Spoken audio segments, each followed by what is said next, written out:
যেটা বলছিলাম সেটা হচ্ছে যে কোনো একটা প্রশিক্ষণের সফলতা নির্ভর করে অনেকাংশে প্রশিক্ষণার্থীদের জানার, শেখার আগ্রহ এবং কর্মক্ষেত্রে এগুলো প্রয়োগ করার আগ্রহের উপরে। আর বাকি অংশ নির্ভর করে আমরা যারা প্রশিক্ষণের এপাশে আছি, প্রশিক্ষক অংশে আছি, আমাদের আগ্রহের উপরে।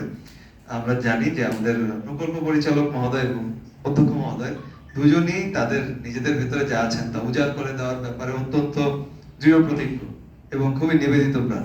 তো এদিক থেকে আমাদের আমাদের এই দিক থেকে আগ্রহের কোনো ঘাটতি ছিল না বলে আমার বিশ্বাস। বাকি যে অংশটা সেটা এখানে এসে ক্লাসে কিছুক্ষণ বসে এই বিষয়ে সংশয় দূর হয়ে গেছে। আপনাদের অনেকেই আমার জেলা থেকে এখানে অংশগ্রহণ করেছেন। আপনাদের মধ্যে যে উৎসাহ, উদ্দীপনা এবং জানার আগ্রহ, মনে রাখার আগ্রহ, এগুলো আবার গিয়ে কর্মক্ষেত্রে নিজ নিজ সমবায় প্রতিষ্ঠানে প্রয়োগ করার আগ্রহ দেখেছি। তাতে আমি নিজে মুগ্ধ। আমি আশা করব আপনারা আপনাদের এই সততা, এই আগ্রহ, সমবায়কে এগিয়ে নিয়ে যাওয়ার এই স্পৃহা এটা ধরে রাখবেন।